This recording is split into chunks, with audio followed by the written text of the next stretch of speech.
tayo po ay magsimula na po. Parang komportable na po ba kayo dyan sa upuan niyo po? Ayan. So, sige nga po, roll call. Ang laging roll call. God is good. And all the time. Parang medyo mahina pa po. Pero, yan. So, kamusta po ang bawat isa? Yan. Alam ko po, yung iba galing po sa work, sa school, and may mga kapaguran. Pero this night, nawa po na maging comfort natin po ang salita ng ating Panginoon. Maging kapahingahan. Hindi literal na kapahingahan pa, alam niyo po kung tutulugan. Sabi ko po kay Ate Gina kanina, may Q&A po ako. Biglang magtatawag.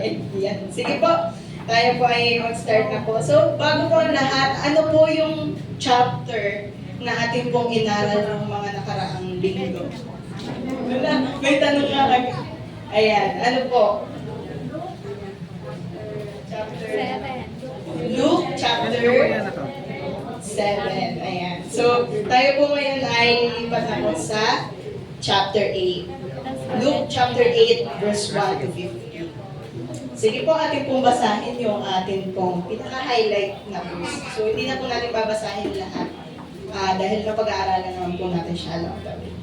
Ayan, so sabi po dito sa Luke chapter 8 verse 15. And but the seed on good soil stands for those with a noble and good heart, who hear the word, retain it, and by persevering, produce a crop. Ayan. So sige po, tayo po muna ay manalangin. Yes, Lord, Father God, maraming salamat po sa opportunity, pagkakataon po, Panginoon, muli na kami po ay makapakinig ng iyong banal na salita. Ang dalangin po namin na kayo pong siyang sumama sa bawat isa sa amin, tabihan niyo po kami, bigyan niyo po kami ng knowledge and wisdom, Panginoon. At ako po bilang iyong lingkod, ay tago niyo po ako sa inyong likuran at ikaw lamang po ang maitaas, maluwalhati sa kalagitnaan po ito. Bigyan niyo po kami ng teachable heart, Panginoon, pusong nais po saliksikin ang luto po sa salita, Panginoon, at maisagawa po namin ito sa lahat po ng bagay. Maraming salamat, Lord. In Jesus' name we pray. Amen. Ayan. So, ang ating pong pag-aaralan ay hindi na po totoo sa atin itong parable po na ito. At pinamagatan ko po itong grow, flow, and go. So, bakit kaya grow, glow, and go? Mapelang? Nutrition. Ayan. So, grow, glow, and go. Nakikita ko sa Luke chapter 8, verse 1 to 15. Sige po, simulan po natin sa verse 1. Kanina po nabasa natin yung ating verse 15. Sa verse 1 po, sabi po dito, after this, Jesus traveled about from one town and village to another, proclaiming the good news of the kingdom of God. The 12 were with him. Verse 2, and also some women who had been cured of evil spirits and diseases. Mary, called Magdalene, from whom 7 demons had come out. Verse 3, Joanna, the wife of Chuza, the manager of Herod's household. Susanna and many others. These women were helping to support them out of their own means. So may mga nabanggit pong name. Kilala niyo po yan? Noong una, hindi ko rin po sila kilala. Si Mary Magdalene nga yan. Medyo familiar po. Naririnig po natin sila palagi. Pero si Joanna and Susanna, ayan po, si Joanna, ito po yung isa sa mga pinagaling ni Jesus. No po? And yun, meron siyang sakit and medyo na-possess din siya ng demon. So, yun, nung pagkagaling niya, sumunod po siya sa Panginoon. And kay Susanna din po, siya yung na-blackmail ng dalawang corrupt elders po. So, blinakmail siya into a sexual relationship. Pero nung tinanggihan niya po ito, parang, ayun, sumama si Daniel sa kanya, parang pinagtaglol po siya ni Daniel. So, makikita po natin yan sa book of Daniel. And background check lang po. And so, sila pong tatlo ay isa sa mga kasama ni Jesus nung siya po ay nagturo ng parable. Ayan.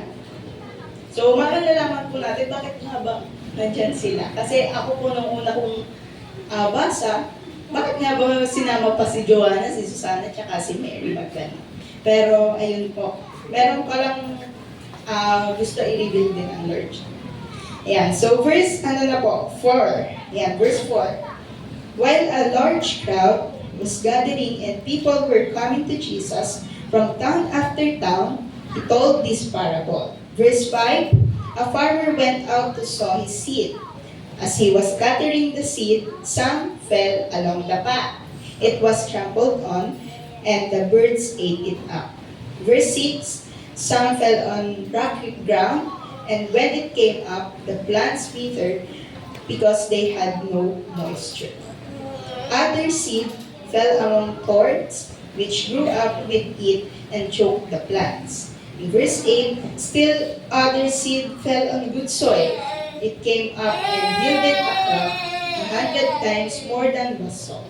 When he said this, he called out, whoever has ears to hear, let them hear. Ayan. So meron po tayong 4 na settings or types of soil na nabanggit po, which is sobrang familiar na po sa atin ito. Una po, ano nga po yun? Along the path.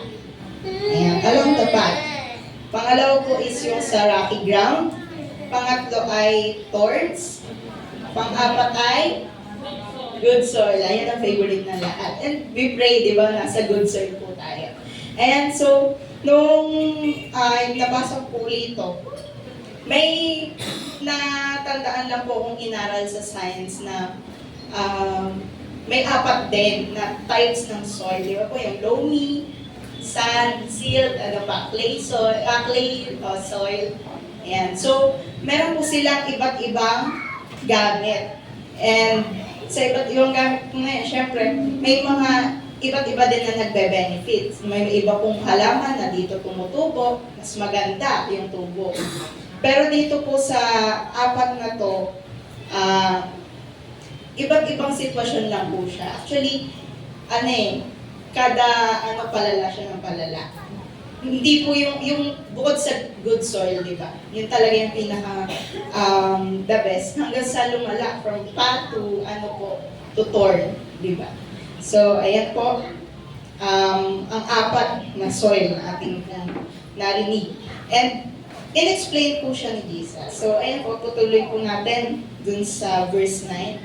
His disciples asked him what this parable meant. He said, the knowledge of the secrets of the kingdom of God has been given to you. But to others I speak in parables, so that though seeing, they may not see. Though hearing, they may not understand. So, parable yung ginamit niyang way of communication dun sa kanyang mga nakikinig. So, di ba po alam naman natin na kahit sa kapanahunan ni Jesus, may mga basher na siya, ganyan. May mga haters na siya. And kung marinig nila si Jesus, di ba po, possible na gamitin ito against him. So, siguro kaya niya po pinagkwentuhan or nagtuturo siya sa mga listener niya through parable para hindi po siya direct, di ba? So, tayo po ba? Kasi syempre, ilang beses na po natin narinig itong parable na to. Pero nung una pong narinig natin siya, gets po kaya natin siya agad? Ako po personally, hindi po. And actually, may tinanungan din po akong classmate. Kasi nagkagantuhan kami. Sabi ko, ano ba yung sa parable of the sower? Ayan. Tapos, medyo pinakwento niya. Nung kwento ko, nagets nga naman po kasi matalino din talaga siya. Pero iba po yung understanding niya. Compare sa understanding na pag tayo po yung nag-aral as a believer. Kasi po, medyo hindi pa siya mananampalataya. Pero nandun po yung thought. Ang alam niya, or ang pagkakaintindi niya is about growing lang talaga as a person. So, may iba't ibang situation daw, ayan, na nagpapalago po sa atin. Pero sa atin po, iba yung meaning niya. It's about the Word of God, na po, yung seed na naitatanim.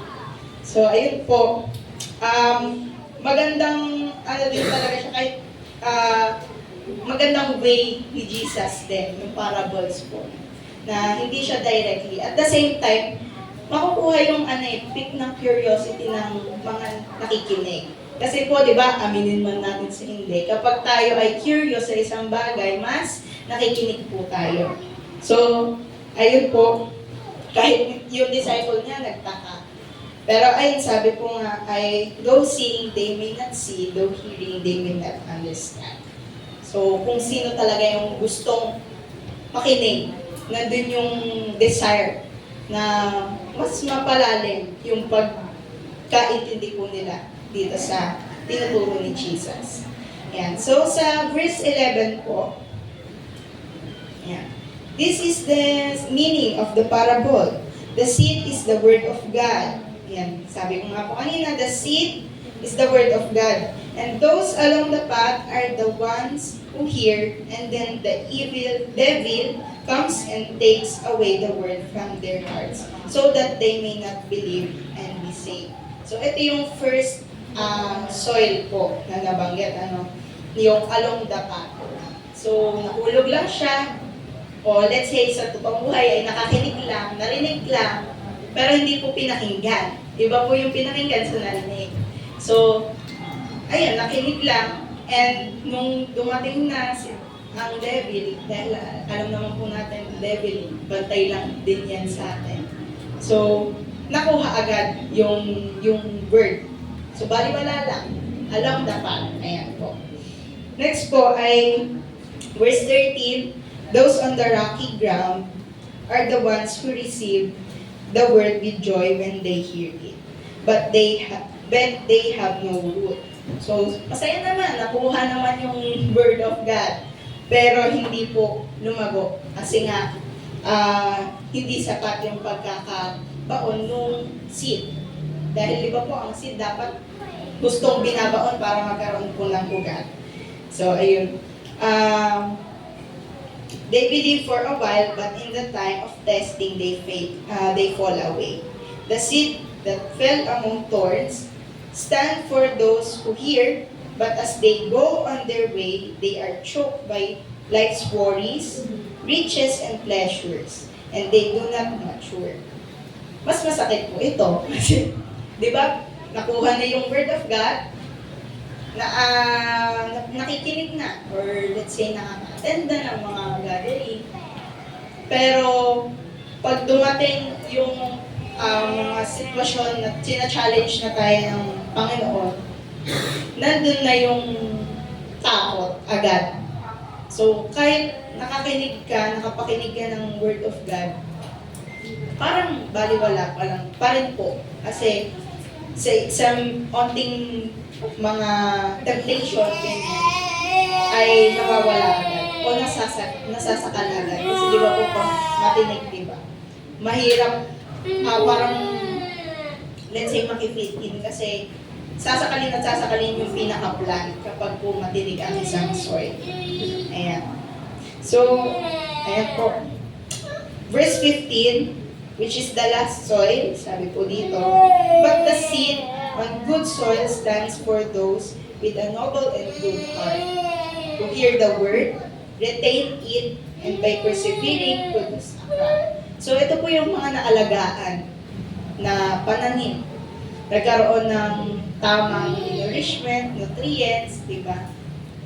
Merong sunlight, merong water. And po, so merong fundamentals na kailangan.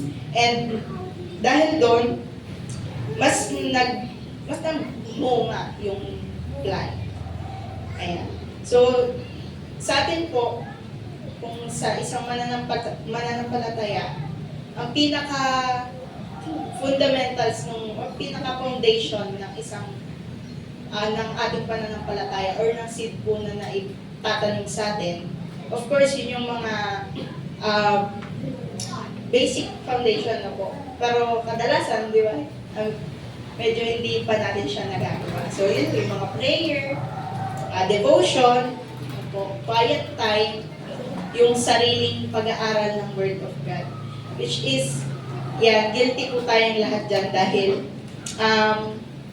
may mga situation na nadidistract po tayo. Since syempre nandito pa rin naman po tayo sa mundo. And maraming distraction and hindi naman po rin sa ating alam. So, but this soil na po ay naalagaan pa rin siya. So, napatubo pa rin siya. So, sa atin po kaya, nasa ang kalagayan po kaya tayo ngayon. Ayan. So, tayo naman po nakakaalam niya, ano kayang soil, type of soil yung aking puso sa mga oras po natin. Ayan. So, maganda rin na nai-assess po natin yun. And ito nga po, di ba, hindi na naman siya isang beses lang na ituro. So, ngayon po, nire-remind ulit tayo ng Lord. I-assess mo na yung sarili mo. I-assess na natin ang ating mga puso. Ayan. So, ayun po, balikan natin yung ating seed. Ano nga pong nire-represent niya? Yun yung Word of God. So, yung sower or yung farmer naman po, yun yung mga nag-share ng Word of God. So, yan, punta po tayo sa ating mga matututunan, yung mga revelation ng Lord po sa atin, sa buong context po na ito. Una, ayan po, the gospel is not stationary. It moves wherever people are. So, makikita po natin ang bungad kanina, verse 1. Si Jesus ay nagmula pa sa ibang village or town. So, nandun yung, as a role model natin si Jesus, di ba po? Hindi siya napapagod na mag-share ng Word of God. Dahil yun po yung kanyang goal. And, ayun yung gusto niyang maipakita din sa atin as a disciple na siya mismo as a leader, di ba po, ay makita natin sa kanya yung ganong ugali at ma-adapt po natin. So, ayan, sabi nga po, di ba, sa Mark 16, verse 15, ayan, He said to them, go into all the world and preach the gospel to all creation. Wag nawa mag-stay sa kung saan lang o sa isang location lang o sa atin lang, yung Word of God. But kahit pa paano ma-share po natin siya. Di ba? Hindi naman po all the time or minuto, segundo, di ba? Parang nandun yung passionate tayo na sabihin natin, oh, ito, alam mo ba ito? Ganyan. So, sa minsang, simpleng pagkakwentuhan lang po, maikwento natin yung mga stories sa Bible, di ba? Parang ang sarap na po sa pakiramdam mo. And nakapag-share na rin po tayo. Even our testimonies. And so, the gospel is not stationary. Wag po sana mag-stay lang sa atin at ma-share po natin sa iba.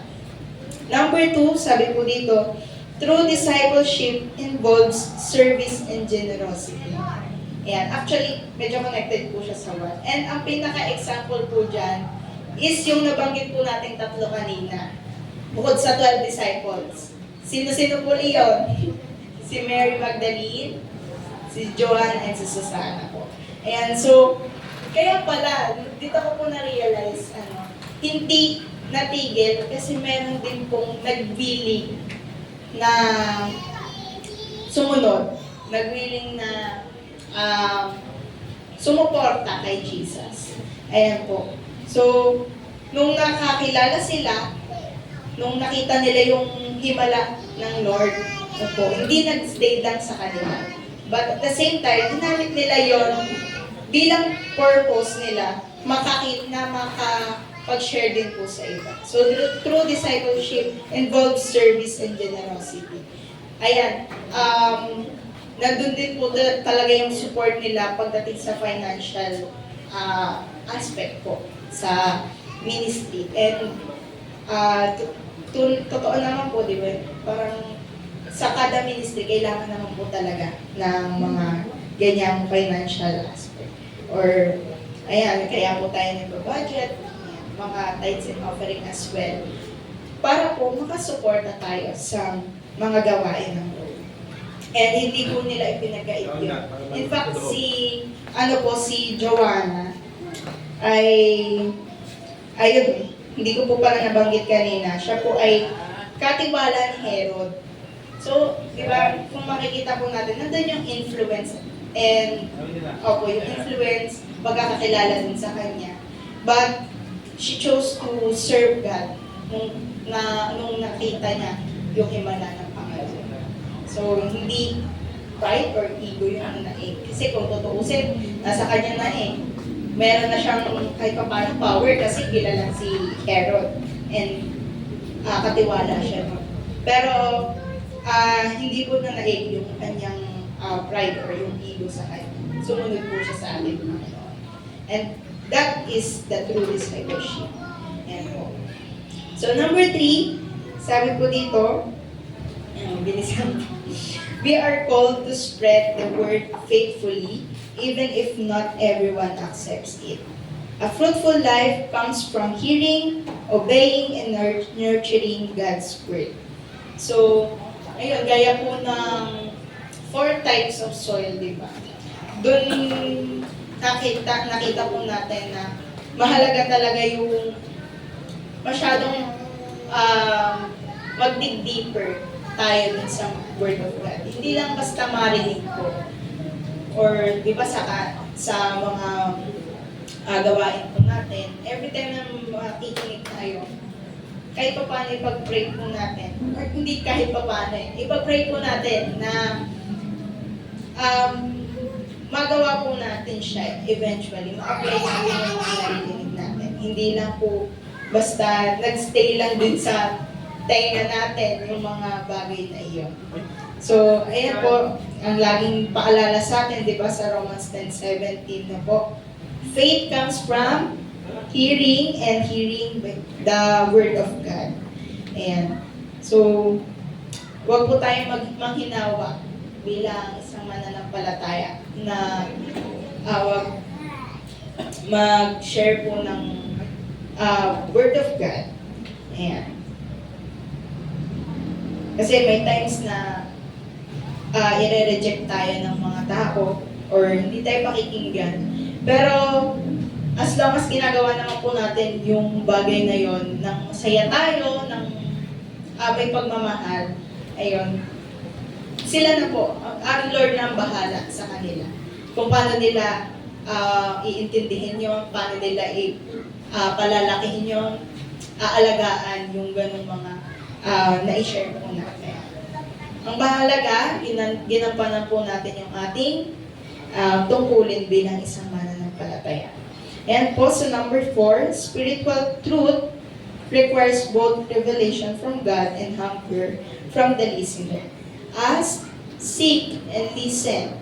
God reveals His Word to willing hearts. Ayan yung katulad po ng sabi ko kanina sa parable. No? Hindi naman po basta natin may intindihan ng isang bagay kung hindi din po tayo marunong magtanong, hindi marunong magsaliksik. Ayan. So, freely na ibibigay po sa atin, hindi naman na ipagkakait na sa atin yung salita ng ating Panginoon. Unlike sa mga panahon po nila, na patago pa. Pero sa atin po, lantaran eh. And tayo na yung bahala kung paano natin siya kukunin. So, ayun po, ang pagpapalago ng ating buhay spiritual ay nasa sa atin din kung paano tayo maka-curious na mas scrutinize yung isang bagay. Ayan. So, nawa po, nandun palagi yung ating curiosity. And sabi ko nga po, mas maganda kung kada may pakikinggan po tayong Word of God. Maging prayer din natin na nandun yung curiosity natin sa mga bagay. Kasi doon, for us, siguro na matatagal na nakikinig po ng salita ng Panginoon, di ba? May iba siguro, wag naman po sana na, syempre, parang nakakapanawa na siguro na paulit-ulit. Pero mas maganda po na nare-remind tayo kasi ang isip naman po natin limitado. So, mas maganda na napakikinggan natin siya na paulit-ulit para ma-i-apply po natin. So, nandun nawa lagi yung ating curiosity sa mga mapapakinggan po natin. And yan, last po, sabi po dito, heart matters. Yan. So, gaya ng ating pong awitin kanina, di ba? Puso ko'y sa'yo. So, lagi nating i-check yung ating mga puso. Literal at yung kalagayan natin spiritual. So, ayan po, sabi sa 1 Samuel 16:7, "But the Lord said to Samuel, do not consider his appearance or his height, for I have rejected him. The Lord does not look at the things people look at. People look at outward appearance, but the Lord looks at the heart." So, lagi po natin i-consider na ang ating puso ang pinaka nagmamatter sa lahat ng bagay. And let us pray na yung puso natin nasa kondisyon ng good soil. Ayan, so yung hindi maigo, hindi ma-pride, at nandun yung teachable heart, teachable spirit natin. Yan po. So, meron tayong natutunan na apat na soil or apat na uri ng puso ng tao. So, nawa po, ma-apply natin, ma-remind po tayo itong mga bagay po na ito. And conclusion na po tayo. Yan. Sabi po sa Matthew chapter 5 verse 8, "Blessed are the pure in heart, for they will see God." Yan. And sa James 1:22, "But be doers of the word and not hearers only, deceiving yourself." So maging tagasunod din tayo ng ating mga naririnig. Tagagawa. Ayan. Marunong gumawa, hindi lamang po naririnig. So, kaya po, ayan, grow, glow, and go. Kasi, ayan, yung pinaka-context po niya is, the more na mapalago natin ang isang bagay, syempre darating din po sa point na mag-glow din yung bagay na yun. And, hindi lamang po nawa, basta dun sa part na mag-grow ka lang, mag-glow ka lang as a person or as individual, but at the same time, you should go and mamunga din nawa yung ating itinanim na yun. So, maipamahagi din po natin sa ibang tao, sa ibang mga hindi pa po nakakapakinig ng Word of God or marahil sa mga nakapakinig na, pero nasa face pa siya ng along the path or rocky ground. So, tulungan natin ang isa't isa na maging good soil din yung ating mga puso. So, tayo-tayo lang din naman po ang magtutulungan. Ayan. So, grow, glow, and go. Yan. So, yun lamang po sa gabing ito. May natutunan po tayo at na-remind tayo once again about this parable po ng the parable of the soul.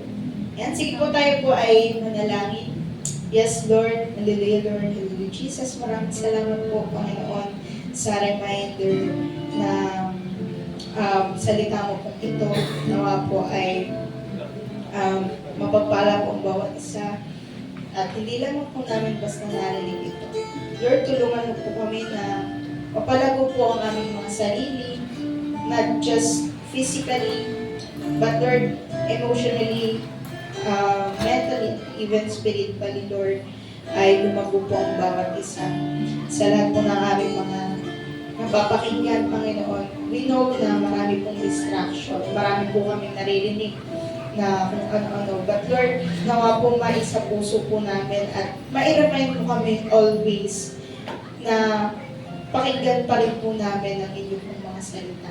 Pakinggan po namin ang inyong mga naisip, Panginoon, na gawin namin. And Lord, tulungan mo po kami, Panginoon, na ma-share din po ito sa iba. Na Lord, may times na naroon po yung pagkahimahiyain, Lord, or nag-hesitate po kami sa aming mga sasabihin, gagawin. But Lord, sabi mo nga po, kung kami isasamahan yung Panginoon, walang imposible sa mga bagay na nais mo pong ipagawa po sa amin. Maraming salamat, Lord, for always directing us sa lahat po ng aming mga gagawin. And dalangin po namin, Panginoon, sa aming pang-araw-araw na buhay, ma-remind po kami ng inyong mga salita at ma-apply po namin, Panginoon. hindi man po perfectly ma-execute po mga nasa inyong salita, Panginoon. But Lord, nandun po nawa yung passion namin, yung desire po namin na kahit pa paano iba, sunod po ito na ayon po sa inyong kagustuhan. Maraming salamat, Lord. Salamat din po, Panginoon, sa bawat isa na naglaan po ng oras, Panginoon, makinig ng inyong pong mga salita, Panginoon. At dalangin po namin na kayo po ang mag-guide, magbigay ng knowledge and wisdom pa, and ng strength, and even the blessings, Panginoon. Maraming salamat, Lord, sa iyo po namin iniiwala lahat ng bagay, lahat po ng aming mga gagawin bilang isang mananampalataya. Mag-stand po kami sa kung ano yung tama, Panginoon, at magkaroon kami ng good heart, Lord, nasa maayos na estado ng aming mga puso. Maraming salamat, Lord. In Jesus' name we pray. Amen.